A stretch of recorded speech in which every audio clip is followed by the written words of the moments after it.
The night my East Asian wife danced with her East Asian ex at a wedding, I didn't realize that one moment would expose weeks of secret messages. My wife, Sarah, and I went to her cousin's wedding, and I thought it would be just another normal night out. She looked absolutely beautiful, and for a moment I just felt so lucky to be standing next to her. As soon as the music started, she grabbed my hand, a huge smile on her face, and pulled me onto the dance floor. We danced, we laughed, and we were really trying to have a good time. But then I saw a man walk up to her with this really confident smile. Sarah froze for just a split second before she greeted him. She turned to me and said, "This is my ex, Daniel." My gut tightened a little. He asked her to dance, and honestly I expected her to politely say no. But instead she just looked at me and said I should relax, that it was just a dance. I tried to stay calm, but something just felt wrong. She walked onto the dance floor with him without even waiting for me to say anything. I sat there and watched them sway together, way closer than old friends should be. Her arms rested on his shoulders with this slow, easy familiarity. His hands were on her waist, lingering, like they knew the shape of her by heart. I clenched my jaw so hard it hurt as their foreheads almost touched. I could feel other people watching, trying not to stare. I forced myself to stay in my seat, but my chest felt tighter with every step they took. When the song ended, she came back to the table, laughing like nothing was wrong at all. She looked at me and said I looked tense. I just asked her straight up, "Why did you think dancing with your ex like that was appropriate?" She just shrugged her shoulders and said I needed to trust her, that I was being jealous for no reason. The rest of the night was heavy and incredibly awkward. On the drive home, she was just scrolling through her phone with this little smile on her face.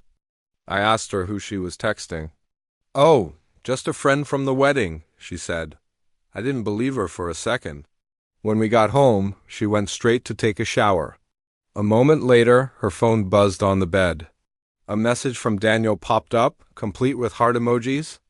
My stomach just twisted into a knot of betrayal. He wrote that he missed her warmth. He said their dance reminded him of old times. And then he said she should come see him like they talked about. My hands were literally shaking as I read the messages. I scrolled up and found weeks, no, months of chat history. They had been talking long before this wedding. Anger rose up in my chest like a storm. I put the phone back exactly where I found it. When she came out of the shower, she was acting completely casual.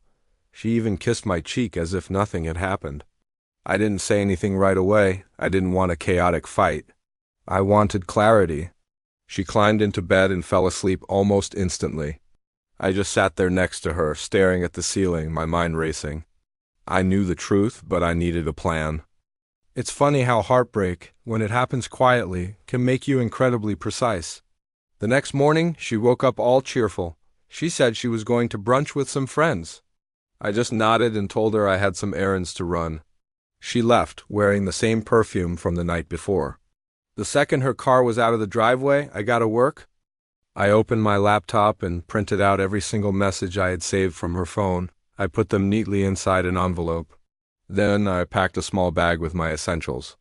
I called the locksmith and had all the codes to the house changed. And then I drove to Daniel's apartment. He opened the door looking completely startled. I just handed him the envelope without saying a word. I watched his face go pale as he read the first page. I told him, "You can have her." He immediately started stammering, trying to explain that it wasn't serious. I cut him off. "That doesn't matter anymore," I said, and I walked away, leaving him frozen in his doorway. Driving back home, I felt strangely calm. About an hour later, Sarah came back from her brunch early. She found the locks changed. She started calling me over and over. I finally answered on the 10th call. She was frantic, asking what was happening. I just told her the truth, that I knew everything. She immediately tried to deny it, but I told her I saw the messages with my own eyes. That's when she started crying, begging, and apologizing.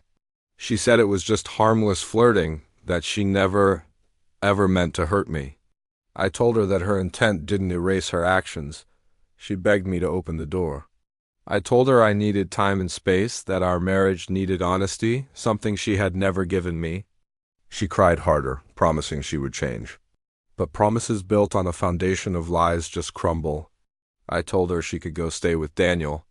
She screamed that she didn't want him, that she wanted me. I just said, "You should have remembered that last night." There was just silence on the other side of the door. Then I heard her walk away, still crying. Over the next few days, I filed for separation. She kept sending these long apology texts, but I didn't read them. When she finally accepted it was over, she came and moved her things out while I was gone. The house felt empty, but it also felt clean, free from all the deception. Healing wasn't instant, but clarity was. I learned that my self-worth isn't defined by someone else's choices. I learned that respect is far more important than romantic words. I learned that trust dies the moment loyalty fades. And most importantly, I learned to walk away from anyone who treats love like it's just a temporary game. In the end, I didn't lose her, she lost me.